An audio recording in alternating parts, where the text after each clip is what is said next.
Hello, fam, and everybody watching. Welcome to another episode of Late Night Tech Talk with your boy JayJay right here. This is episode 5, believe it or not. We're going to go ahead and get this B-roll started, and that way we can get this Late Night Tech Talk going for you. So do enjoy yourself right here in JayJay's PC Builds.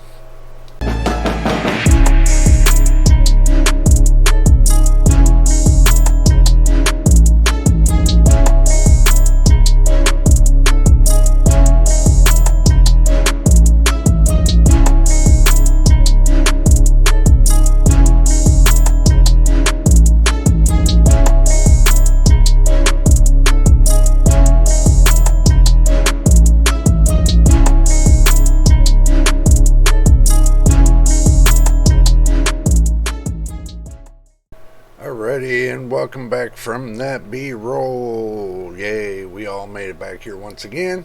It seems like the talk of the town's going on about the Galax GeForce RTX 4090 ST, the one-click OC. It's got 24 gigabytes of GDR6X, 384-bit DP3, HDMI 2.1. Seems like it's the talk of the town right now. Let's go ahead and talk about this a little bit and see what's going on.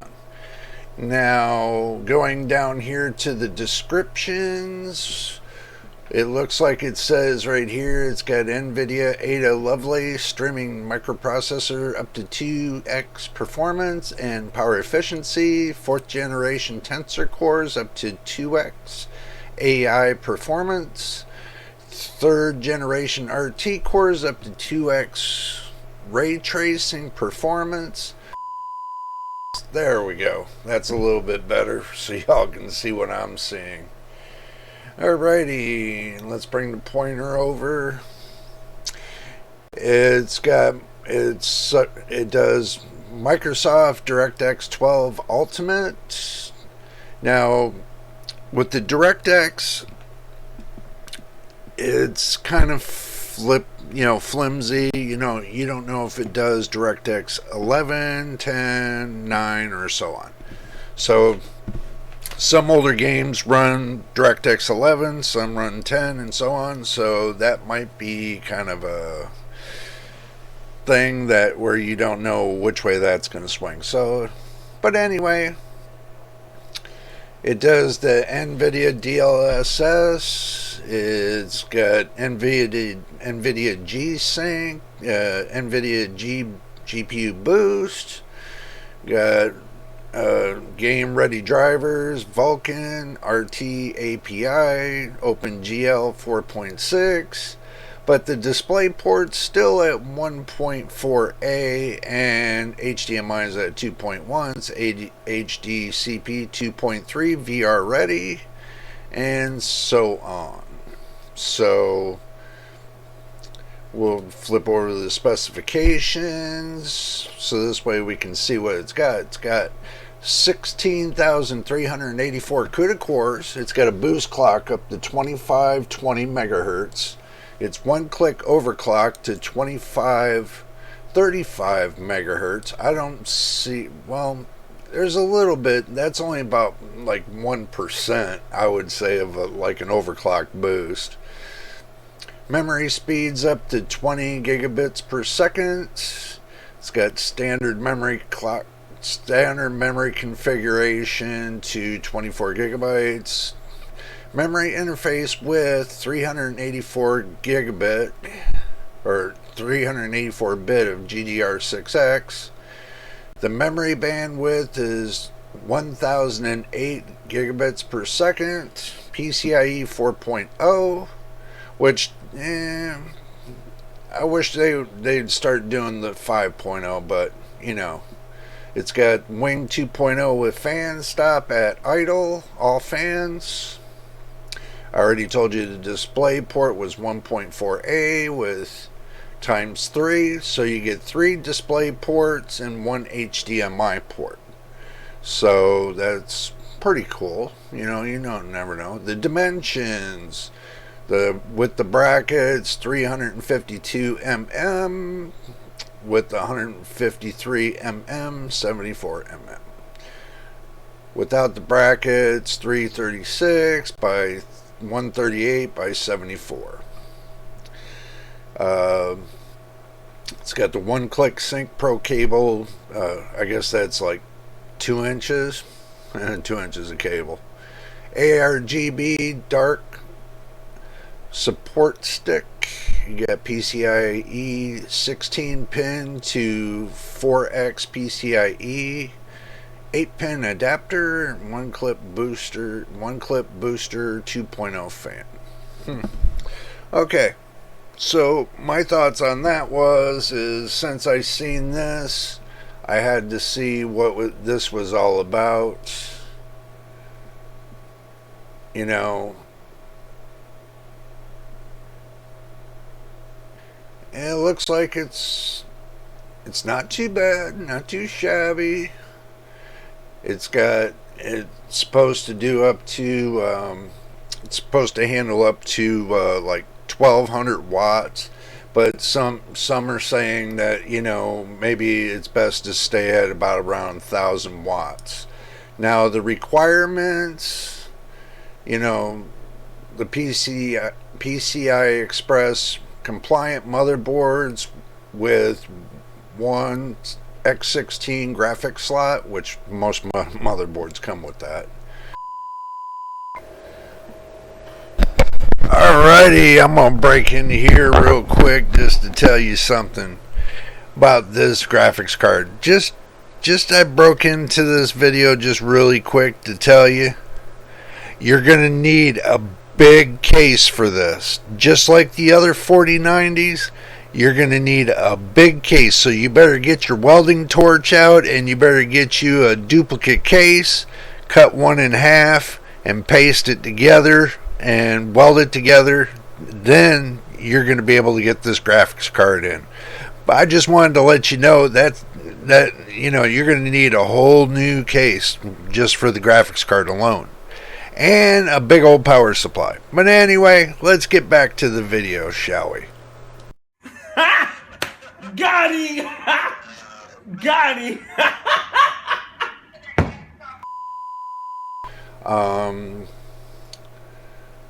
It takes up the space of 3.8 slots, so you might as well figure 4 slots. That's got to be a thick card. That's going to be really thick. PSU with native 450 watt PCIe Gen 5 X 16 pin power connector with minimum 3x PCIe 8 pin power connector included with the adapter.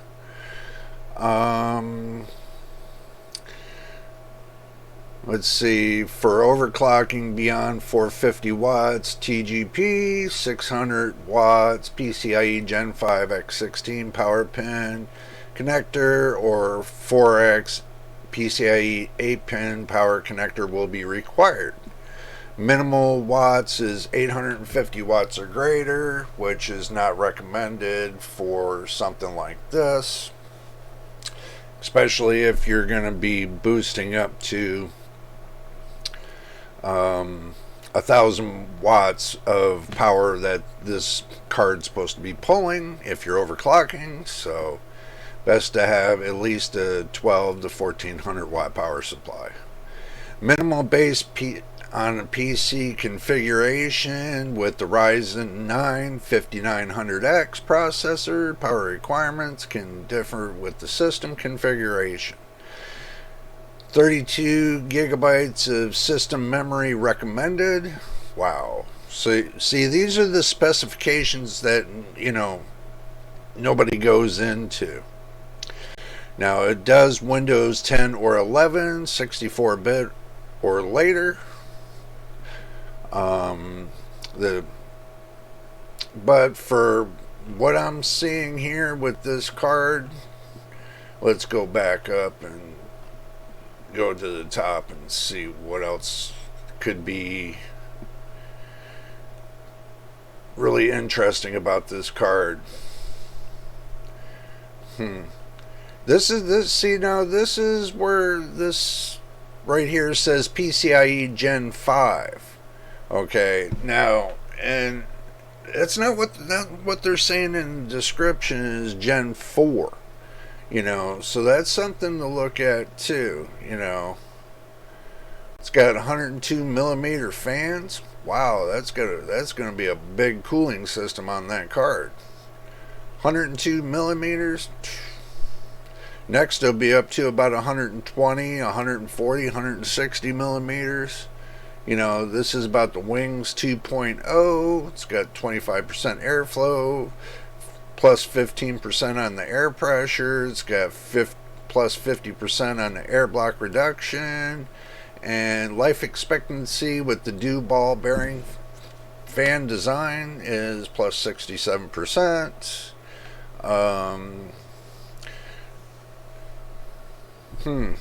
Seems not too bad of a card. But, the thing is this. Is it going to be right for you? That's going to be the one thing. So you have to think about that too, if that's going to be the kind of card you really want to do. Now we're going to switch over onto some other news. Alrighty, looks like we got the AMD right here, the 7000 series GPUs, which is coming out in December. So don't miss out on that. They're going to have the launch date is, I think it's the 13th. It's going to be able to do 4K and beyond gaming, built on RDNA 3 architecture, Ultimate, basically this is the breakthrough performance that they're saying that, the Call of Duty Modern Warfare is 139 FPS, God of War is 98 FPS, and so on. It looks like mostly this card will be able to do over 100 FPS, but most of your cards now these days can do over 100 FPS, but AMD's always got something up their sleeve, when it comes to these cards. So with the model specification, it's got 96 compute units, it's got ray trace accelerators 96, game frequencies 2300 megahertz, infinity caches 96 megabytes, max memory size is 24 gigs, and the memory type is GDR6. I wonder why they didn't do GDR6X, but in time they probably got something coming out for 6X. So we're all going to stay tuned for that. But it seems like, I want to see what this card's going to do, let's say in my system, and see what kind of performance it's going to give compared to what I have now. The iGPU, I want to see if it's really going to boost. Gotta love that microphone. I want to see if it's going to boost up to what it says it's going to do. But anyway, on to more news. On that note, it seems that AMD's done launched the new EPYC 9004 series server processor. Just to let y'all know that it's supposed to be a hot processor, so seems that's all their partners, software partners that are going to be involved in this. I'm just going through their little notes and everything else. It looks like it's going to be a good one. If you haven't seen the video, make sure you look up on the YouTube channel for the AMD video for the EPYC 9004 series service processor. It's going to be a good one, just to let you know. I'll try to leave you a link in the description below for that, for the AMD the launch, so you can watch it yourself. But okay, let's get down to the brass tacks of it all. Okay, now the thing is this. Let's go back and my thoughts and redemption and recommendations and everything else. Okay. AMD's got the new graphics cards coming out for $999 from what I've seen. Let's go ahead and flip back to where you guys can see me, and let's get out of this screen right here.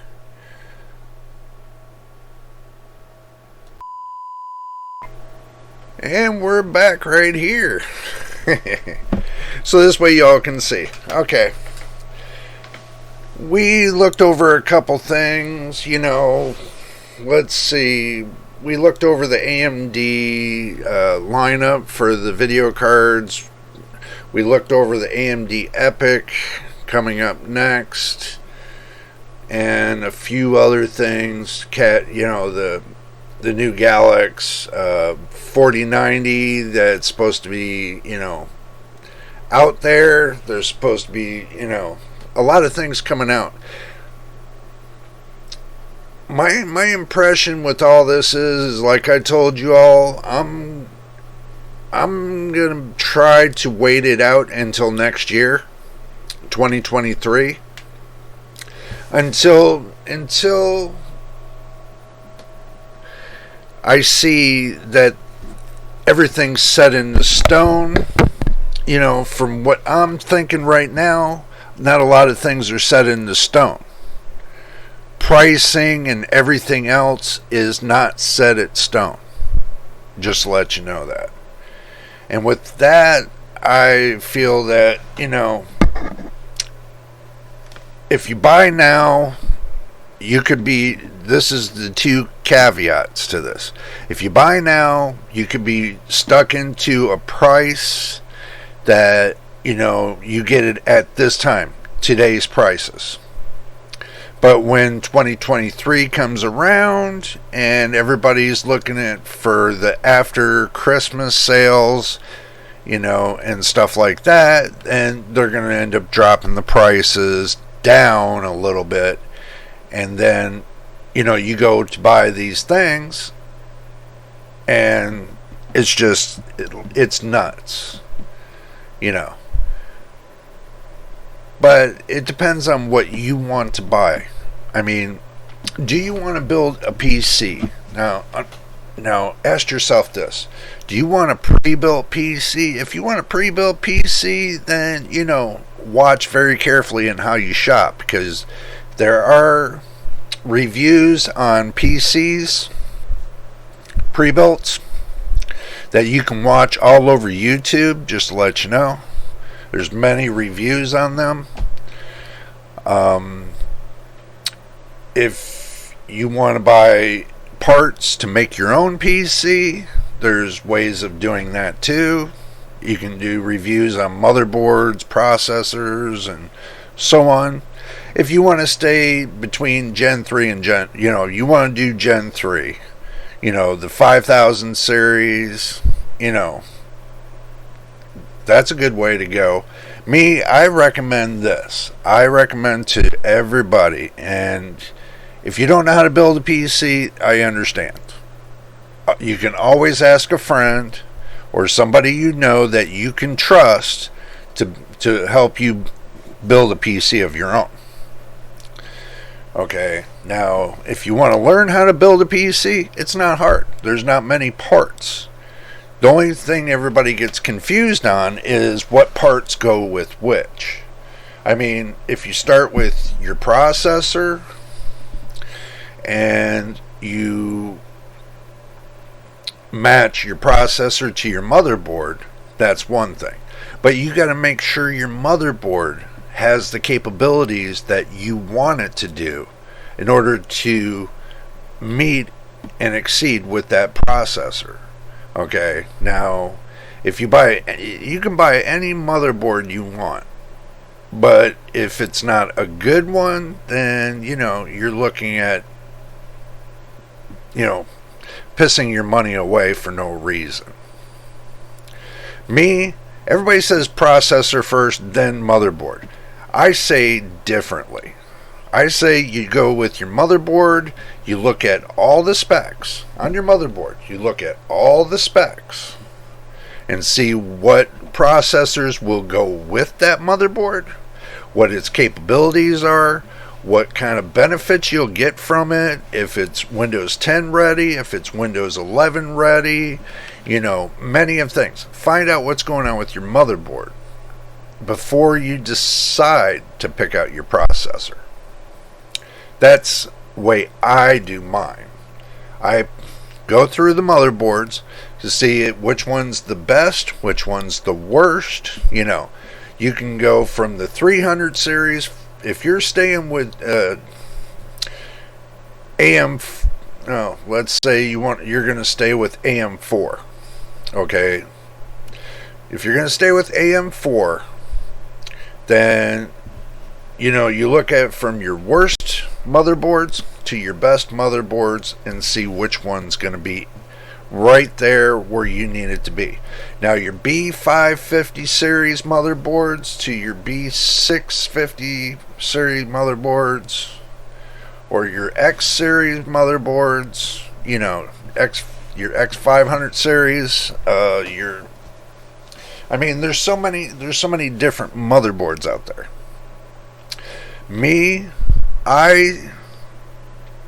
The best motherboard I found out and the easiest one to use was Asus motherboards. Okay, the B550 series is a good motherboard. It's a decent price. I got the B450 in mine because for $79 and what it all has, it was well worth me spending that kind of money, because I can always upgrade the processor in time if I want to with this motherboard, which I found out I can switch it with many processors, so I can upgrade it. There's many things you can do with this motherboard. I'm just using it for certain type gaming, so I'm putting it towards what I'm using it for, not what is in the past, what's in the present, and what's in the future. How long is this motherboard going to last? Well, I thought to myself, this motherboard's probably going to last me maybe 4 years, 5 years. 5 years at $79. So you take and you get your calculator out, just for say. You take your calculator and you say, okay, well, I spent $79 on it, right? And you divide that by, let's say, 5 years. So you figure it'll cost you roughly, the motherboard will cost you roughly $15 a year. If you want to break that down to 300 and divide 15 years divided, or $15 divided by 3, what is it? 3 divided by how many days in a year. Okay, you're only spending a half a cent a day. Let's say let's say it's about 1 cent a day by 365. Well, you can say that. I'd say that in cost to effective wise, I would say it'll probably be like between 2 and 4 cents a day. Just on an average that you're going to be spending to have this computer, just the motherboard alone. And then you break down the processor, and and you do all the breakdowns to what it's costing you per day. A pre-built system. But let's say if you got one for $1,500, right? I know this sounds like I'm babbling, but I'm not. If you look at the price per year, I mean, and you took the $1,500 and you divided it by 5 years, right? So that's $300 per year. So you take and divide that by 365.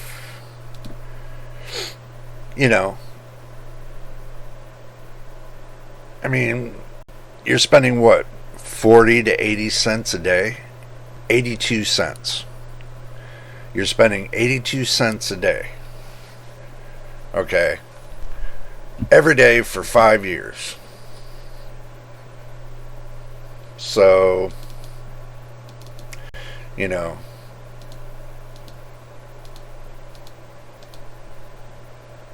that's still not a bad deal.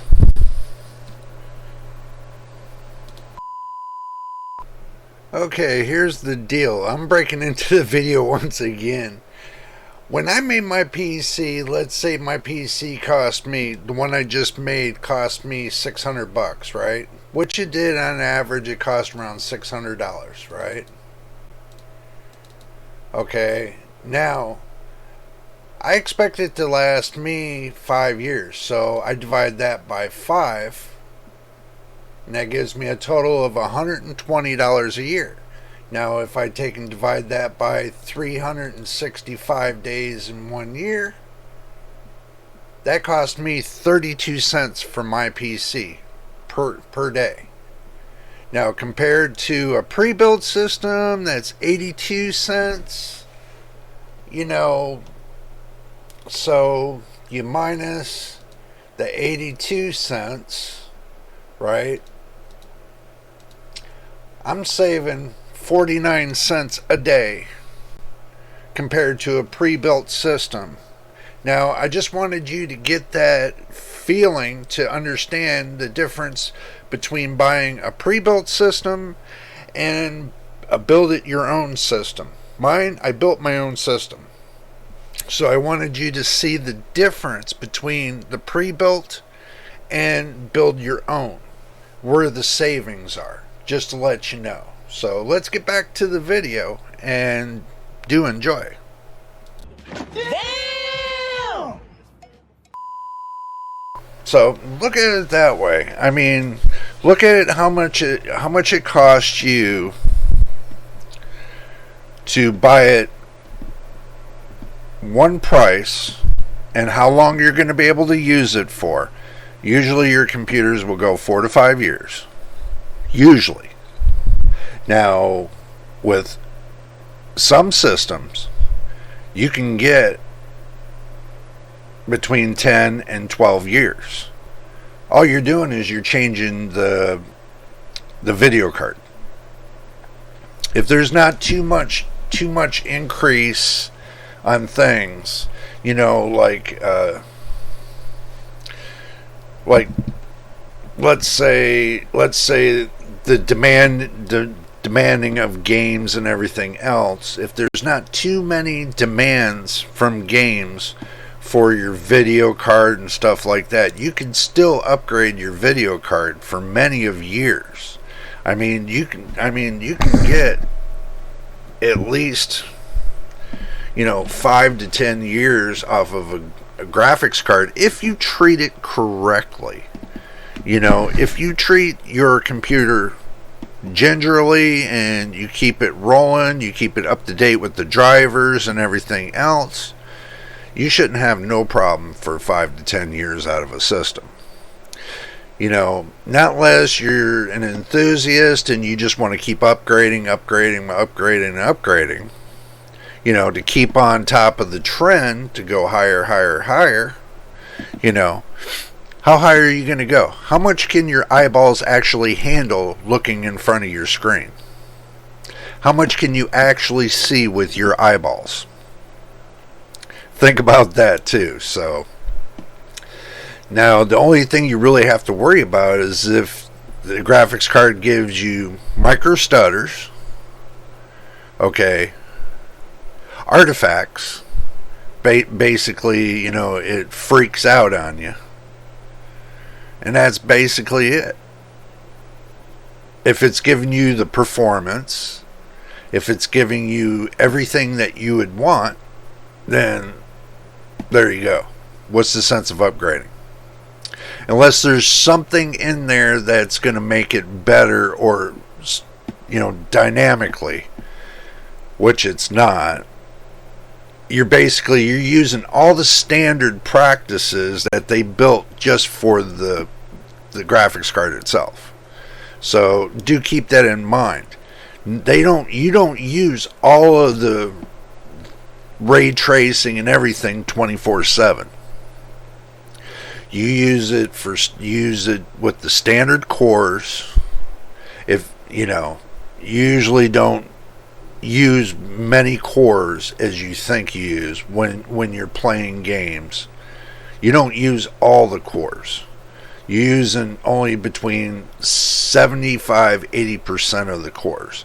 You know, there's still a headroom that they keep on there between 10 and 20%, so that way, you know, you don't over push the graphics card to its max.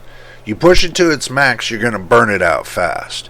If you keep it at 80% and keep it on a smooth roll, then that's a different story. You want it to last for years, don't push it to, I wouldn't push it past 70% of its actual max output. And I broke into the video again. There's a lot of breaking today. I just want to remind you of something.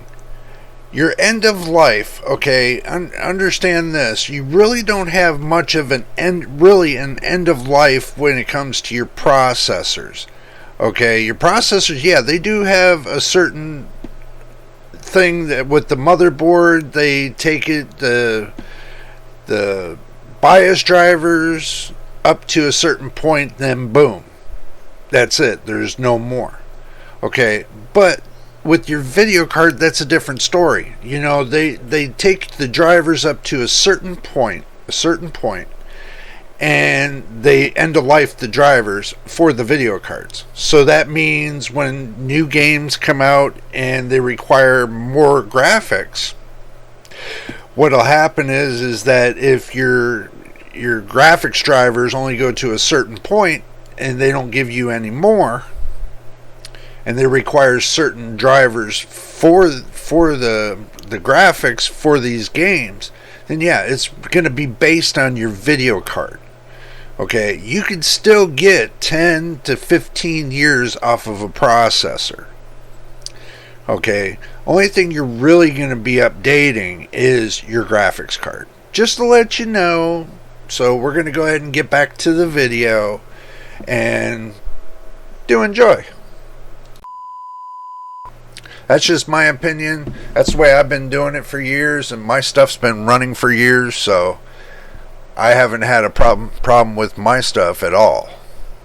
You know, other than maybe, you know, my monitor burning out, but that's pretty much it. You know, the computer outlasts the monitor. So that tells you how good your computer is if it outlasts your monitor. Your monitor is going to be only built to last you 4 years. And then you got to upgrade to another monitor. You know, stuff like that. I mean, this is the price you pay when you have a PC. I know everybody's thinking to themselves, well, he's just babbling and this and that. Well, yeah, I'm kind of babbling, but, you know, it is what it is. But, you know. But anyway, if you like my video, make sure you subscribe. I need 1,000 subscribers. We now got a new subscriber, so we're now up to 21 subscribers. And I want to thank you for joining the JayJay's PC Build family. So, and do enjoy my videos. Make sure you all subscribe. It doesn't hurt. All you got to do is hit that button down below that says subscribe. And guess what? you're a subscriber. And if you like the videos, that'd be even more. Putting a like on the video doesn't hurt at all. Takes 2 seconds to just boop, like the video.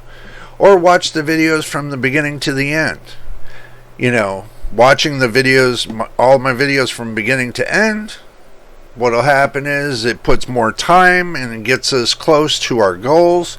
We got our first set of goals we got to reach first, and then after that we can go further on, and so on. Now, tomorrow I'm going to be working on getting the live stream together. So that's what I'm going to be doing tomorrow.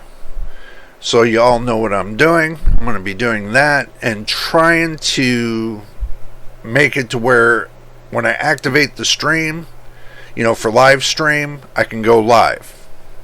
And I'll make sure I keep you all up to date. We do have a community chat room right here on JayJay's PC Builds. We do have the community chat room open for everybody to use, and if you like to chat there, that's fine. Just keep it clean. That's all I ask, because we're keeping this as a family-oriented channel. So just try to keep it clean for me, and I would appreciate it, you know, because there might be kids that watch. We don't want, you know, we want to keep everything, you know, nice and neat here. So, but anyway, I'm gonna jump out of here. Tomorrow's a new day, so make sure you like and subscribe again and watch those videos. Until the next time, in the next video, we will see you there.